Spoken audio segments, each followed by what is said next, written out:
What's going on, Whalers fam, and welcome back to another Bowling League Night vlog. Although it's not really a league, it's more of a tournament today. And it's a reset, as you see on the text there as well. So every year Coolwick eventually resets to the new book averages. And starting tonight, we are bowling on my fall Wednesday night mix average of 164. So that's going to be what our book average is tonight, and everybody else's is the same way. No one's going to be bowling on a Coolwick exact tournament average yet, because you have to play 9 games in order for that to come into play. So for us, we're rolling with the vibe for right now to start out. We will get into that the Beast 2 a little later, but it's just a simple three. Everything else is here. I have all 5 balls available should it be necessary. I did throw the Evo a little bit in practice, but I wasn't feeling it, so that one you probably won't see. Um, but all 5 balls are here.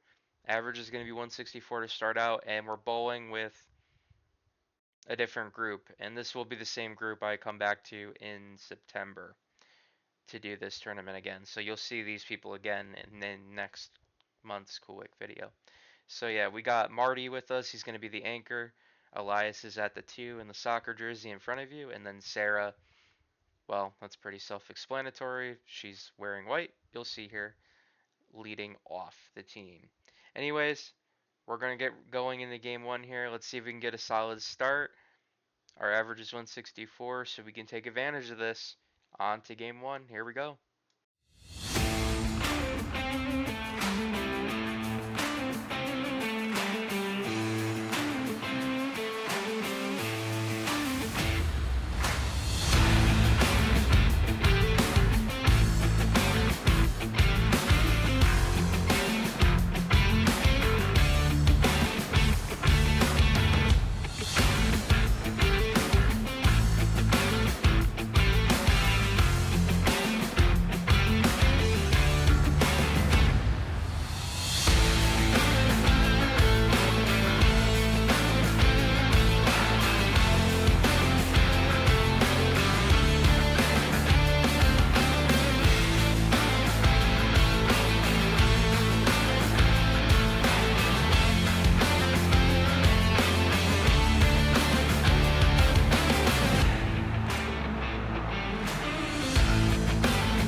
Alrighty, I took you all the way to the 10th frame here as we're kind of facing the one spare leave I currently hate, and it's that notorious 3-6-10.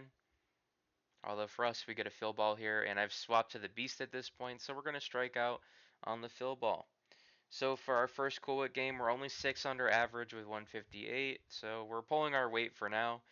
But everybody else has bowled so good that we have 1,000 pins so far on total after game one. So we're off to a really solid start because usually if you can get 1,000 pins, you have a pretty good chance of staying in that top group. So for scoring, we're off to a great start. I mean, obviously we want more pins going into the second game, so that's what we're going to aim to do. We had those usual opens that we typically see. We didn't have the greatest first couple of frames out, but we kind of got better as the game went on, so that helped us out. Um, but yeah, that's pretty much all I can really say about this first game is we got a little bit better as the game went on. But obviously, most Coolwicks I tend to start slower anyway. So we're perfectly fine right now. Just roll what we did in the fill ball again and get something going here in game two. If you guys are enjoying the content so far, make sure to like and subscribe and check out our shorts on the channel as well. They're just highlights of what you see in these videos. I'm going to meet back up with you after game two. See you shortly.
So, pretty much like we left off in the fill ball of game one, we are off to a solid start in this one. 3 strikes in a row. We're getting some spares.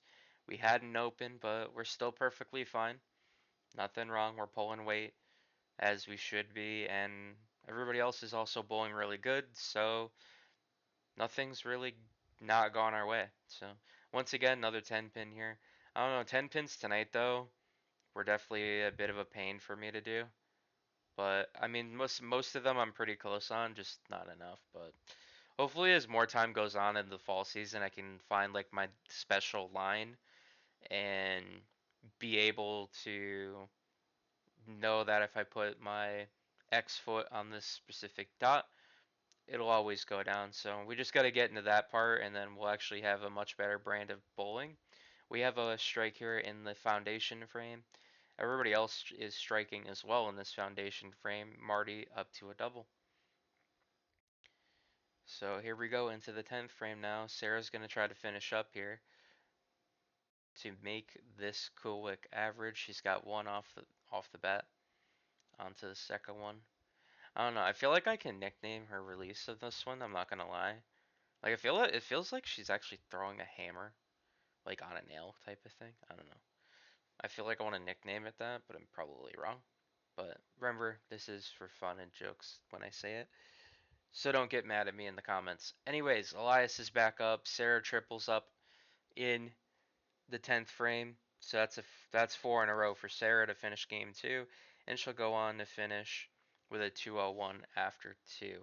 Elias is pretty much trying to copy that as well. His fill ball's up now. He's going to take 10 again. And for Elias, he's going to have a 214 to finish this game. Now it's my turn, and knowing they completely struck out, there's a good chance I'm not going to, and you see it right there. Remember, I've seen this leave in different ways before, so I'm pretty confident when I go up for this, and I get it. I knocked that split spare down. The split spare. Anyways, back onto the fill ball. We struck on our first game fill ball. We're going over for Brooklyn. We do the same thing once again. So another strike to finish our game, and we come home with a 192. So this is kind of what I was talking about and the end of the game one. We just want to grab more. Try to grab more with this average we can, because we're capable of bowling more. But obviously with over time us getting better and better, it's just an advantage to have an average like that. I mean, our season ending averages are pretty much at 180, so if you watch those videos, you'll know how that journey's gone. Marty had an open in the 10th frame, but either way, we come home with 1,023 in this game specifically, and over 2,000 pins total. So, once again, this is really, really good. We just got to close it out now. We just got to close the deal. That's all there really is to it. I'm going to stop yapping and let you watch the end of this series. I will join you after we get past the 7th frame. See you there.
Okay, so sadly, this game 3 through 7 frames has been pretty bitter and disappointing.